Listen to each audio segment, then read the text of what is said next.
Hello friends, judiciary for you में आपका स्वागत है। आज हम बात करेंगे एक बहुत ही लेटेस्ट जजमेंट की कि क्या पत्नी भरण पोषण ना देने पर पति की सर्ववर्जित संपत्ति पर प्रभाव का दावा कर सकती है। जानिए हाई कोर्ट ने क्या कहा। वीडियो स्टार्ट करने से पहले आप मेरे चैनल को लाइक, सब्सक्राइब एंड शेयर करना ना भूलें।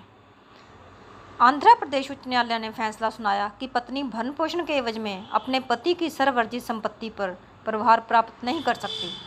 पत्नी की अपील पर सुनवाई करते हुए न्यायमूर्ति सुभा रेड्डी सत्ती की एकल न्यायाधीश पीठ ने इस तरह की राहत से इनकार किया, यह देखते हुए कि यह साबित करने के लिए कोई भौतिक सबूत पेश नहीं किया गया कि पति ने पत्नी और बच्चों के भरण पोषण की अपेक्षा की।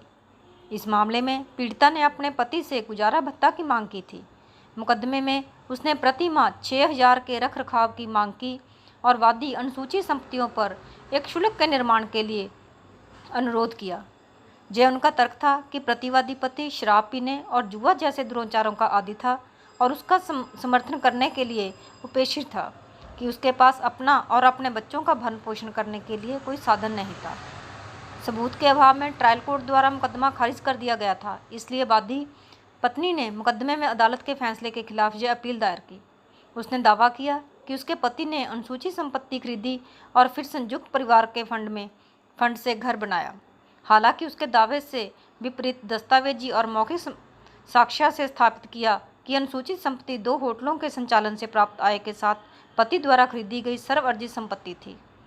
जिरह के दौरान पत्नी ने स्वीकार किया कि वह नवनिर्मित मकान के उद्घाटन समारोह में शामिल हुई थी। इसके अलावा उसने गवाही दी कि उसके पति ने उद्घाटन समारोह के बाद 2 वर्षों में रसोई कक्ष बनाने के लिए $8,000 खर्च किए। अदालत ने निष्कर्ष निकाला कि यह स्वीकृति स्पष्ट रूप से उसके बयान का खंडन करती है और रिकॉर्ड पर मौजूद साक्ष्य भी पति के इस तरह का खंडन करता है कि वह वादी पत्नी को बनाए रखने में विफल रहा। इस प्रकार न्यायालय ने निश्चित रूप से 2 बातें स्थापित की। पत्नी भरण पोषण की हकदार नहीं थी क्योंकि वह वर्तमान मामले में अपने पति की लापरवाही को साबित करने में विफल रही, और सेकंड, भरण पोषण के एवज में पत्नी अपने पति की सर्ववर्जित संपत्ति पर प्रभाव का दावा नहीं कर सकती थी। तो फ्रेंड्स, ये थी बहुत ही लेटेस्ट जजमेंट। इसकी जजमेंट का लिंक मैं अपने डिस्क्रिप्शन बॉक्स में डाल दूंगी, आप वहां से इसकी फुल जजमेंट देख सकते हैं। धन्यवाद।